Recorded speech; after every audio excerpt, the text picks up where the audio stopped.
नमस्कार, आप देख रहे हैं अनादि टीवी और मैं हूं आपके साथ मनोज वर्मा। और हमारे खास शो अटेंशन में आज बात डी लिस्टिंग की।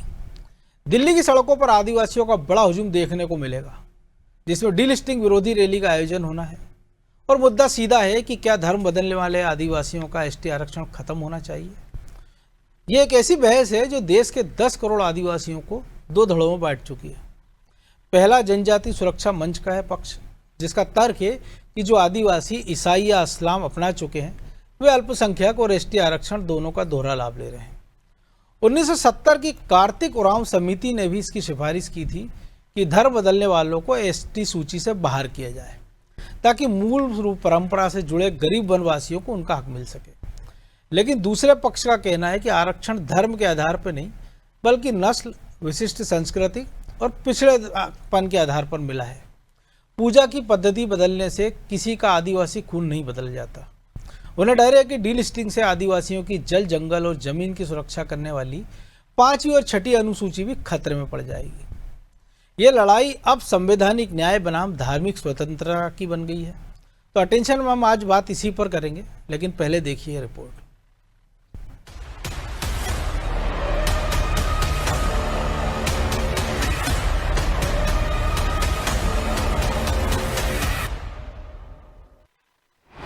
दिल्ली में होगा जनजातीय सांस्कृतिक समागम। आदिवासियों को लेकर एमपी में सियासत गर्म।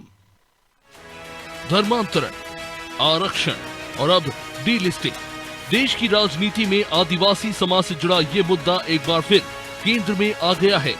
दिल्ली के ऐतिहासिक लाल किला मैदान में 24 मई को होने जा रहे जनजातीय सांस्कृतिक समागम में यही सबसे बड़ा मुद्दा बनने वाला है। कार्यक्रम में अमित शाह मुख्य अतिथि के तौर पर शामिल होंगे, जबकि देश भर से हजारों आदिवासी समाज के लोग इसमें पहुंचेंगे।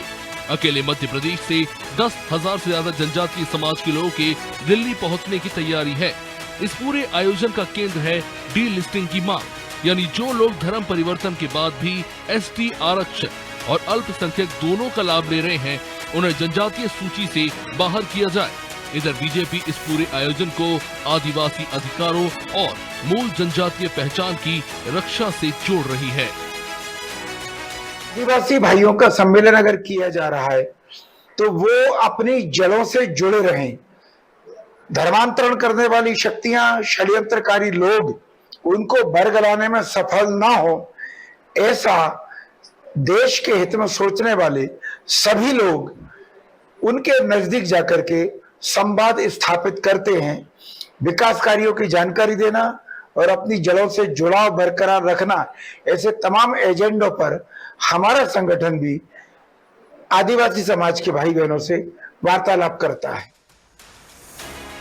जनजातीय सुरक्षा मंच और कई आदिवासी संगठन लंबे समय से ये मांग उठा रहे हैं कि अनुसूचित जनजाति वर्ग में धर्मांतरण के बाद भी आरक्षण जारी रहने से मूल आदिवासी समाज का हक प्रभावित हो रहा है।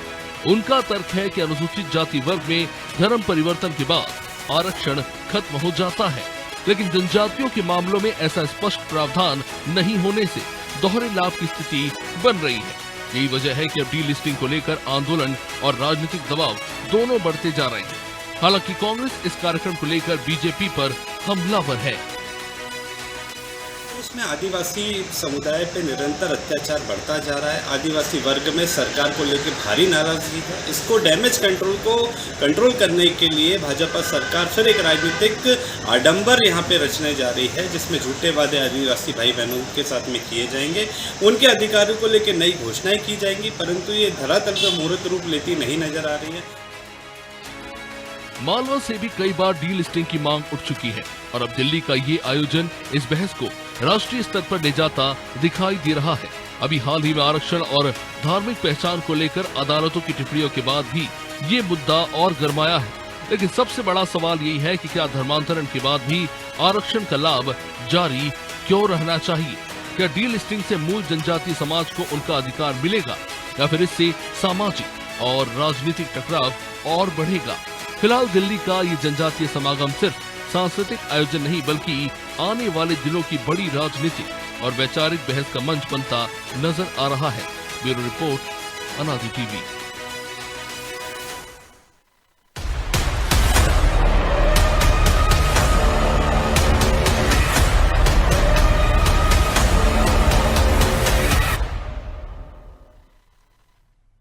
तो इसी पर चर्चा करने के लिए आज हमारे साथ जुड़ गए वरिष्ठ पत्रकार सुरेश शर्मा और हमारे सहयोगी ब्रजेश चौक से। बहुत स्वागत है शर्मा जी आपका अनादि टीवी में। और डीलिस्टिंग को लेके पहली बार नहीं इस प्रकार के आंदोलन हो रहा। हमने देखा कि कुछ समय पहले इंदौर, भोपाल, धार और मालवा के अधिकांश हिस्सों में इस प्रकार के आंदोलन हुए थे। और सबसे बड़ा सवाल यही है कि जब सुप्रीम कोर्ट खुद कह चुका अपने पिछले निर्णय में कि जब एससी के लोगों अगर धर्म परिवर्तन कर लेते तो उनको एससी के जो लाभ मिलते वो नहीं मिले, तो ये फार्मूला फिर एसटी पर क्यों लागू ना हो। और ये जो डीलिस्टिंग की मांग है, तो क्या इससे लग रहा है आपको आदिवासियों में दो फाड़ हो जाएगी? क्योंकि उनका तो यही कहना है भाई धर्म परिवर्तन हमने जरूर कर लिया अगर जिन लोगों ने किया, लेकिन परंपराएं नहीं छोड़ी हमने। देखिए मनोज जी, ये एक बहुत अजीब सा विषय है जिसके बारे में दो पक्ष आते हैं सामने जी। पहला पक्ष जो आपने ये कहा कि वो लोग जो धर्म बदल करके चले गए और वो अब जो है पुरानी सुविधाओं की भी इच्छा रखते हैं, जबकि अभी तक ये देखा गया। आप देखिए, सबसे पहला ये मामला कर्नाटक में उठा था जी, जहां एक बड़े धर्मगुरु को केवल इसीलिए उसकी हत्या कर दी गई थी कि उन्होंने जो है इसी मुद्दे को उठाया था कि भाई जो ईसाई बन गए हैं, जो मुसलमान बन गए हैं, उन आदिवासियों को आरक्षण की सुविधा क्यों दी जाना चाहिए। तो इस पर एक बड़ा विवाद हुआ था। अभी जो आप कह रहे हैं सुप्रीम कोर्ट का एक आदेश आया था, तो वो आंध्र प्रदेश का, मुझे जहां तक ध्यान है, आंध्र प्रदेश का वो मामला था जिसमें एक पादरी बने हुए व्यक्ति ने दलित होने के नाम पर अपना SC ST एक्ट के हरिजन एक्ट लगवा दिया था जी। वही बिल्कुल सही, वही मामला है। उसको स्वीकार नहीं किया गया, ना तो उच्च न्यायालय, आंध्र प्रदेश उच्च न्यायालय ने उसको स्वीकार किया और ना ही सर्वोच्च न्यायालय ने उसको स्वीकार किया। और उसी के बाद फिर ये बहस शुरू हुई और ये मामला फिर सुप्रीम कोर्ट तक पहुंचा था जी। निश्चित रूप से मुझे दो बातें लग रही हैं इसके अंदर। अब पहली बात तो ये लग रही कि चूंकि भाजपा ने दिल्ली में इसमें सहभागिता कर रही है, तो इसका मतलब सरकार आने वाले समय में डीलिस्टिंग का बिल ला सकती है। और वो जिस प्रकार से अनुसूचित जाति को निकाला गया है, ऐसी प्रकार से डीलिस्टिंग करके अनुसूचित जनजाति के उन धर्मांतरित लोगों को सुविधाओं से वंचित किए जाने संबंधी बात की जा सकती है।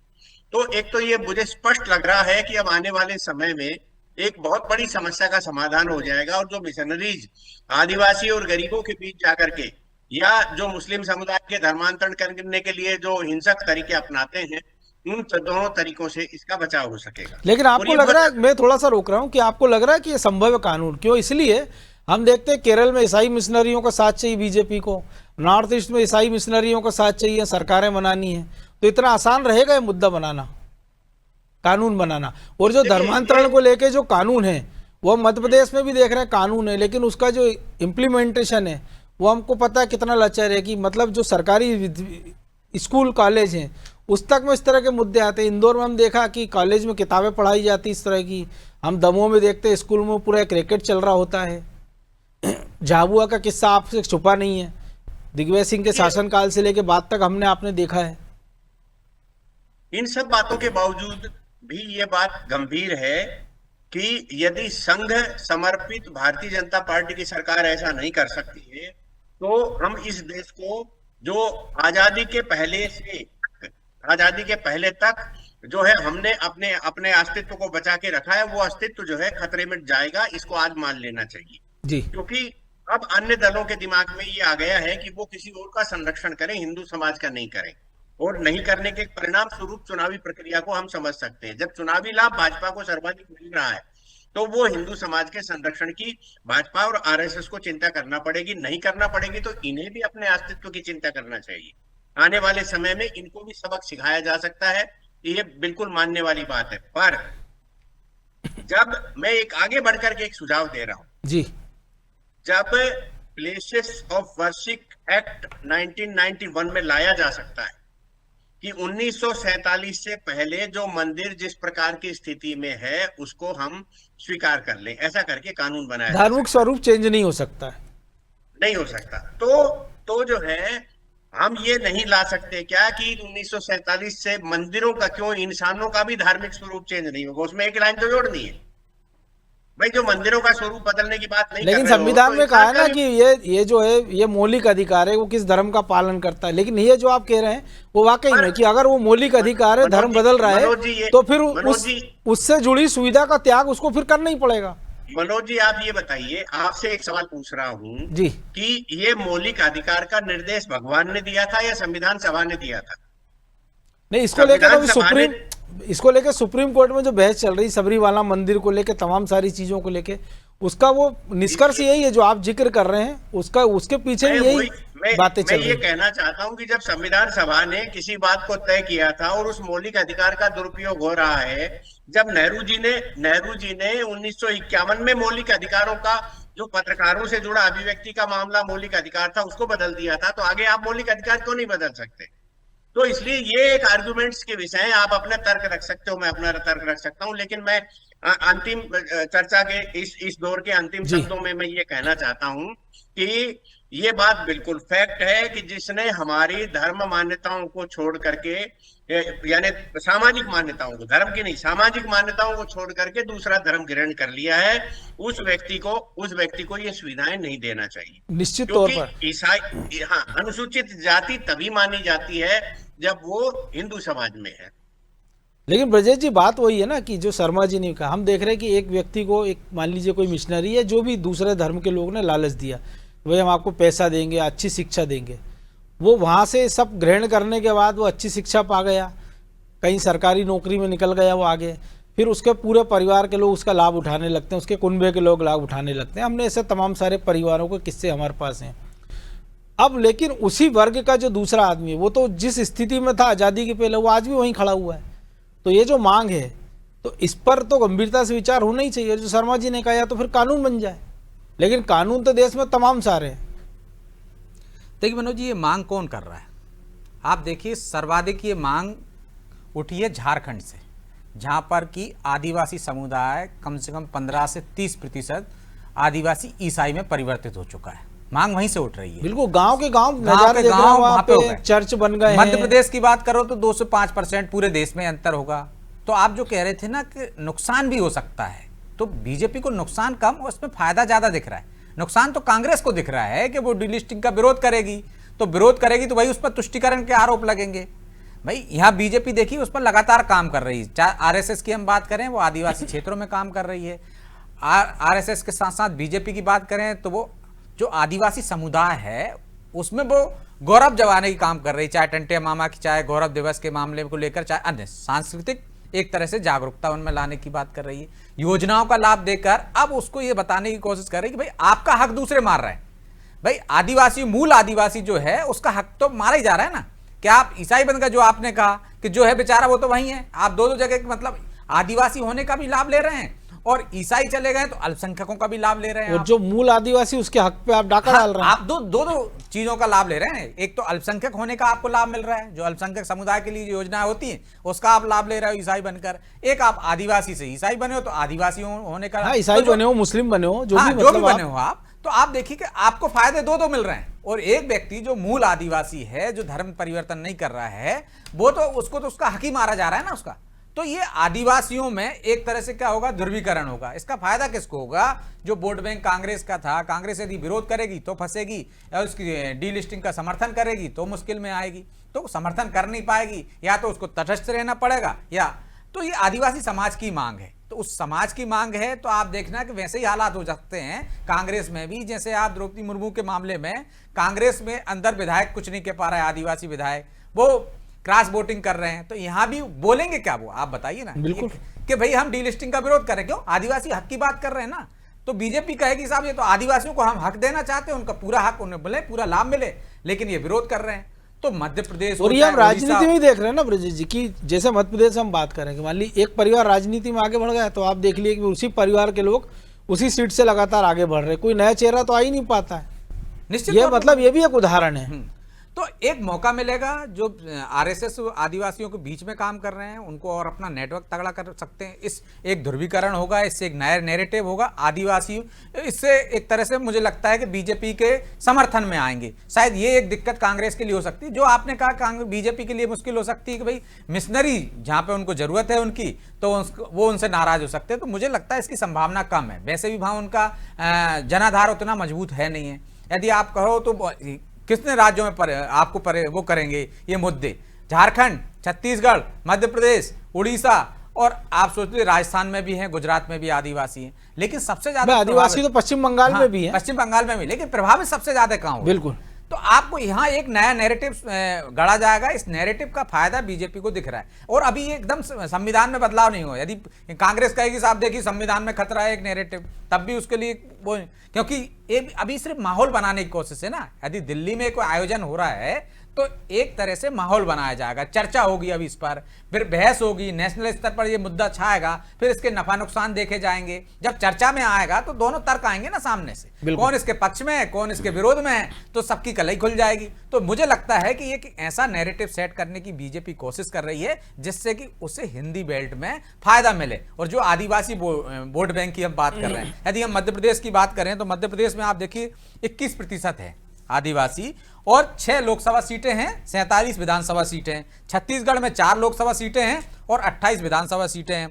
झारखंड में 5 लोकसभा, 28 विधानसभा, छत्तीसगढ़ में 29 है, माफ कीजिएगा, और ओडिशा में 5 लोकसभा और 24 वो। तो इन जगह पर सबसे ज्यादा छत्तीसगढ़ में 31% आबादी है, 21% एमपी में है, 26% झारखंड में है और ओडिशा में 23% है। टोटल मिलाएं अपन तो पूरे देश में किस तरह से 5 से 7% मान लीजिए जो सब जगह के मिलाएंगे तो वो प्रभावित करने वाली, सीटों को प्रभावित करने वाली। और 15 से 30% जो झारखंड की मैं बात कर रहा था, ईसाई आदिवासी हैं। तो सबसे ज्यादा प्रभावित कहां हुए? धर्मांतर सबसे ज्यादा उस क्षेत्र में हुआ, झारखंड में। या मध्य प्रदेश में देख लीजिए, ये उड़ीसा में हमने देखा ना, जो कंधमाल वाला घटनाक्रम हुआ था, उसके बाद ये चर्चा में आया था धर्मांतरण का मामला बड़े स्तर पर। लेकिन शर्मा जी बात वही है ना कि जो लोग इसका विरोध कर रहे हैं डीलिस्टिंग का, उनकी अपनी सरकारों, हम देख लें कर्नाटक में, क्योंकि आरक्षण का आधार धार्मिक तो था नहीं, वो तो ये था कि सामाजिक, आर्थिक, भौगोलिक रूप से पिछड़े लोगों को, अब वो धार्मिक आधार पे हो गया। पश्चिम बंगाल में हमने देखता, ममता बनर्जी जाती जाती सरकारों में देखते हैं 30-40 मुस्लिम जातियों को वो ओबीसी आरक्षण का लाभ दिलाने के लिए उसमें घुसड़ देती है, एससी कोटे में, ओबीसी में। यही हमने कर्नाटक में देख रहे हैं। और एक तरफ ये कह रहे हैं कि भाई संविधान की दुहाई भी देते हैं, राहुल गांधी कहते हैं संविधान खतरे में, उसी संविधान को ताक पे रख के आर्थिक रूप की जगह वो धार्मिक आरक्षण देने लग जाते हैं। और जो लोग इस प्रकार का आरक्षण का लाभ ले रहे हैं उसका विरोध करने लग जाते हैं। तो ये दोहरी मानसिकता से भी तो उबरना होगा राजनीतिक दलों को, या फिर पब्लिक को समझ में आए कम से कम। देखिए, राजनीतिक दल तो वही काम करते हैं जिसका लाभ उनको राजनीतिक रूप से मिले। और ये जनता को समझने वाली चीज है कि कौन आदमी सच बोल रहा है, कौन आदमी झूठ बोल रहा है, कौन राजनीतिक दल जो है हमारे पक्ष में निर्णय लेने जैसी बातें करता है, कौन सा राजनीतिक दल जो है हमारे पक्ष का लाभ उठाने की कोशिश कर रहा है। तो मुझे लग रहा है कि ये जनता धीरे धीरे समझती जा रही है। और जिस राजनीतिक पार्टी का, कांग्रेस का आप नाम ले रहे हो, ये राज्यों में तो मतलब ढाई के आंकड़े तक भी सिमट करके चली गई ना। बड़े राज्यों में तो बचा क्या है, तमिलनाडु में 5 सीट मिली, केरल में ज्यादा मिल गई, उनकी सरकार बन गई। बिहार में देख लीजिए, दूसरे राज्यों में देख लीजिए, कितना मिला है। तो कोई इतना सम्मानजनक नहीं मिला, क्योंकि आपने संविधान के विपरीत काम करना प्रारंभ कर दिया, आपने बहुसंख्यक समाज की अवहेलना प्रारंभ कर दी। अभी आपने झारखंड का उल्लेख किया था, झारखंड के उसी समय मुझे एक बात याद आई थी कि निशिकांत दुबे बार बार एक सवाल उठाते पार्लियामेंट में जी, और उनका कहना रहता है कि साहब हमारे यहाँ तो आदिवासियों की जमीन खरीदने का बड़ा एक सिस्टम पैदा हो गया है कि एक मुस्लिम समुदाय या ईसाई समुदाय का व्यक्ति जो है आदिवासी लड़की के साथ ब्याह कर लेता है और उस लड़की के नाम पर सारी जमीनें खरीद लेता है वो। तो ये एक बड़ा गोरख धंधा हो गया जिसने गरीब आदिवासियों की जमीनों को प्रभावित करने का एक रास्ता उसमें कई मैं अभी जब ये चर्चा के पहले मैं पढ़ भी रहा था तो उसमें ये भी कई मामले झारखंड और छत्तीसगढ़ में भी निकले, हो सकता है मध्य प्रदेश में श्योपुर इस तरफ भी है, कि वो फिर रहस्यमयी परिस्थितियों में या तो वो लड़की मर जाती है या कुछ हादसा हो जाता है, उसके बाद उसकी जमीनें वो सब खुर्द-बुर्द हो जाती है, पता ही नहीं चलता, एडजस्ट हो जाती, वो सब एडजस्ट हो जाती है। ये एक षड्यंत्र का हिस्सा है। और आप, मैं बात को बढ़ाना नहीं चाहता, लेकिन आप ये देखिए कि भोपाल में तो ऐसे वीडियो सामने आ रहे हैं जिसमें ये कहा जा रहा है कि यदि हमने लड़कियों को ऐसा करना चालू कर दिया तो हम क्या कर देंगे। ये सब चीजें मानसिकता को प्रदर्शित करती हैं। तो ये जो आदिवासियों को लेकर के डीलिस्टिंग की जो बात है, ये एक ऐसा व्यवहारिक मुद्दा है जिस मुद्दे के आधार पर आपको यदि अमेंडमेंट करना है तो आप अमेंडमेंट करिए।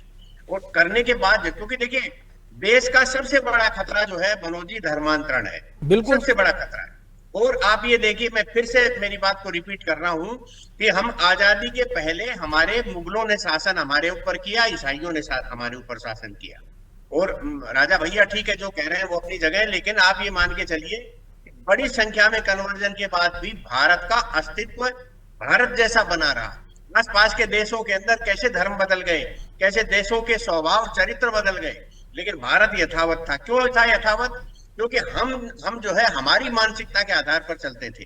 और आज जो है जिस तरीके के काम हो रहे हैं उसके कारण तेजी से नहीं तो कन्वर्जन हो हम रहा तो है। ये और हम भी तो ऐसे- हम तो हम तो ऐसे लोग भी देख रहे हैं ना कि एक खबर आती है पाकिस्तान से कि भाई 4 मोहल्लों के नाम जो पुराने हिंदू नाम है उस पर रख दिए गए, लेकिन इस पर खुशी मनाई जा रही, लेकिन इसकी कोई चिंता नहीं कर रहा है कि वहाँ हिंदू जो थे वो तो खत्म होने की कगार पे आ गए, 1% के आसपास 2% रह गए। तो ये भी एक नहीं, ये- दोहरा चेहरा है ना। लेकिन आज ब्रजेश जी, आज किसी एक सज्जन ने हमसे कहा, मुझे बड़ी अच्छी लगी वो बात, कि कहीं ऐसा तो नहीं है कि पाकिस्तान के लोगों के दिमाग में और कम से कम नवाज शरीफ के परिवार के दिमाग में ये आने लग गया हो कि 1947 का जो जिन्ना साहब ने करा था बंटवारा, वो कहीं न कहीं बड़ा आपराधिक मामला था और हमारी अर्थव्यवस्था नीचे गिर गई, हम तो किसी लायक नहीं बचे और भैया हिंदू में नाम रखना चालू करो, हो सकता है सहानुभूति पैदा हो जाए। लेकिन ये और फिर पब्लिक जो ये भी है तो जानती है ना, जो अखंड इतिहास भारत- जिन्होंने पढ़ा है कि जिन्ना के संग सोहरावर्दी और जो तमाम लोग थे जिन्होंने कॉन्सेप्ट दिया था 2 राष्ट्रों का, वो सारे भारत में रह गए थे। उनमें से किसी को पद्मश्री मिला, किसी को पद्म भूषण मिला, किसी को मंत्रिमंडल में जगह मिली, कोई सांसद बना, ये भी किस्से है। लेकिन ब्रजेश जी बात वही है ना कि कुल मिलाकर अभी तो एक तरफ से मांग उठी है, तो फिर सरकार के स्तर पर भी एक SIT बनाई जाए, एक मुहिम चलाई जाए कि जो कन्वर्जन का जाल है वो कहाँ तक फैल चुका है, उसका निपटारा कैसे किया जाए। क्योंकि ये मांग उसी आबादी से उठ रही है तो अच्छी बात है, लेकिन अगर आपने कानून बनाया है उसका भी तो पालन करते हुए दिखे अफसर। देखिए मनोज जी, समाज में यदि आपको बदलाव लाना है तो एकदम नहीं लाया जा सकता ना। देखिए, आप यदि कोई बदलाव एकदम लाने की कोशिश करेंगे तो विपक्ष उसको एक नैरेटिव सेट करेगा कि साहब संविधान बदलने वाले हैं। यदि कोई एक सांसद ने कह दिया 400 ला दीजिए, हम सीटें, हम संविधान बदल देंगे, तो एक नैरेटिव सेट करने की कोशिश की। तो समाज में यदि कोई बदलाव लाना है तो पहले चरण होना चाहिए कि उसमें जागरूकता आए समाज में, समाज को उस बात में सचेत किया जाए, उसको नफा नुकसान बताए जाए, तब कहीं जाकर आप अगला स्टेप करोगे। तो मुझे नहीं लगता है कि राजनीतिक रूप से भी नुकसान नहीं होगा आपको, क्योंकि सबसे ज्यादा जो शर्मा जी कह रहे थे कि कोई भी राजनीतिक दल काम करता है तो वो ये देखता है कि फायदा हो रहा है कि नुकसान हो रहा है। आपको मालूम है कि ये गलत है, लेकिन आप कानून एकदम ले आओगे तो आप जो सोच रहे हो गलत है उसको सही करने में आपका नुकसान हो जाएगा, आपकी एक छवि अलग बन जाएगी, साहब ये तो जबरन में थोप रहे हैं। उसी समाज में आपको जागरूकता लाना पड़ेगी। देखिए, नहीं, जो आपने दहेज मौजूदा प्रताड़ना का कानून है ना, मामला बनाया, अगर जागरूकता उसका लाए भी ना आप। अगर जो जागरूकता- मौजूदा कानून है कि भाई कैसे विदिशा के एक स्कूल के अंदर मजार बन जाती है, कैसे भोपाल में सेंट्रल स्कूल के अंदर लोग नमाज पढ़ने लग जाते हैं, ये तो जागरूकता तो की जरूरत है। तो देखिए, कानून जागरूकता बना तो हुआ हुई ही है ना। तब तो आप और हमको पता चल रहा है, नहीं तो ये मामले आज पता नहीं चल रहे। यदि आप देखिए कि यदि कानून नहीं लाते, धर्मांतरण कानून, तो इतने सारे मामले कहां आ रहे थे, लोग कहां जाते, आपको पता नहीं चलता था, धर्म परिवर्तन हो जाता था, लड़की चली जाती थी और उसके साथ अन्याय होता था। लेकिन अब जब कानून बन गए तो लोग आते हैं ना, भाई हमारे साथ अत्याचार हुआ है, हमारे फर्जी नाम से हमारे साथ व्यक्ति ने हमारे साथ धोखा किया है, क्योंकि कानून ने आपको दिया। तो कानून बनाने की जरूरत तो है निश्चित तौर पर, लेकिन एकदम बनाने से आपको नुकसान भी है। अब देखिए शुरुआत कैसे हुई, कोर्ट ने ही कहा ना आपको कि कैसे 2-2 लाभ ले रहे हो, एक वहां से शुरुआत हुई। आदिवासी संगठन मांग कर रहा है, मौका मिला, क्योंकि दूसरी जो सरकारें थी वो तो इसको डीलिस्टिंग करने के लिए फेवर में नहीं है, क्योंकि उनसे उनको नुकसान हो जाएगा, क्योंकि वोट बैंक उनका प्रभावित होता है। तो अब एक सरकार, जो एक विपक्ष था जो सरकार में आया है, उस पर वो भरोसा ही नहीं करता था ना। वो समाज ने पहले क्या किया, उनके जनजाति नायकों को आपने तो पहचान दी, पहचान तो पहले से ही थी, वो सम्मान दिया, फिर उनके लिए योजनाएं लेकर आए, एक भरोसा जागृत हुआ। नहीं तो आज भी इंदिरा जी की नाक दिखाकर, इंदिरा जी का चेहरा दिखाकर आदिवासी समाज में जाकर कांग्रेस वोट ले रही है ना। लेकिन आज पहचान कैसे हुई? क्या जी प्रधानमंत्री को पहचान रहे हैं तो काम से पहचान रहे हैं ना, कि आवास मिला, सड़क मिली, बिजली मिली, आपको सिलेंडर मिला, योजनाओं का लाभ मिला ना आपको। फिर आप उस योजनाओं के कारण आपको एक वर्ग पर, एक राजनीतिक दल पर आपको भरोसा हुआ। नहीं तो आप जिस तरह से जा रहे थे, आज RSS जाता था उनके बीच में, तो किस तरह से दुष्प्रचार करता था विपक्ष। लेकिन अब भरोसा हुआ ना, तो भरोसे को मजबूत करने के लिए अब जो उनकी मांग है उस पर काम होगा तो निश्चित तौर पर कानून बनेगा। लेकिन वो समाज से ही वो मांग आनी चाहिए ना, ये दिखना चाहिए कि उसका नफा नुकसान कितना है। जब एक माहौल बनता है, कोई चीज सामने लाई जाती है, समाज में चर्चा होती है, तो चर्चा से नफा नुकसान भी निकल कर सामने आता है, समाज को भी पता चलता है कि नहीं भाई हमारा हित में फैसला है या हमारा अहित किया जा रहा है। तो एक वर्ग आप देखिए, जब ये कानून बनाने की बात होगी तो जिसको लाभ मिल रहा है वो निश्चित तौर पर नाराजगी जताएगा, क्योंकि और चुनौती जिसका हक छिन रहा है वो उसके समर्थन में आएगा। तो दो धुर आ जाएंगे ना आपके पास निश्चित तौर पर। और क्योंकि चुनौती भी बड़ी है तो थोड़ा इंतजार हमको भी करना होगा। बहरहाल वक्त इतना ही था, बहुत धन्यवाद शर्मा जी आपका। तो मामला सिर्फ एक प्रशासनिक सूची को बदलने का नहीं है, ये बहस हमारे संविधान और आदिवासियों के अधिकारों और भारत के जंगलों में दशकों से चल रहे धर्मांतरण के खेल और उसके बाद उपजे सांस्कृतिक संकट के सबसे संवेदनशील मोड़ पर आकर खड़ी हो गई है। और यह भी साफ है कि विदेशी फंडिंग और मिशनरियों के प्रभाव में आदिवासियों का बड़े पैमाने पर धर्मांतरण कराया जा रहा है। और जब कोई आदिवासी अपना मूल धर्म बदलकर ईसाई या इस्लाम अपना लेता है तो वो अपनी सदियों पुरानी प्रकृति पूजा, कबीलाई संस्कृति और रूढ़िगत नियमों को पूरी तरह छोड़ देता है। मिशनरियों की मदद से बेहतर शिक्षा पाकर धर्मांतरित आदिवासी अगर एससी कोटे का बड़ा हिस्सा हड़प लेंगे तो फिर जंगलों में रहने वाला मूल पारंपरिक आदिवासी कब तक हाशिए पर रहेगा। देश के सामने एक बड़ा यक्ष प्रश्न ये भी है कि क्या आदिवासी होना सिर्फ एक कबीले का सर्टिफिकेट है या फिर अपनी मूल परंपराओं को बचाकर रखना भी उसकी अनिवार्य शर्त है। अटेंशन में आज इतना ही। मुझे दीजिए इजाज़त और आप देखते रहिए अनादि टीवी। नमस्कार।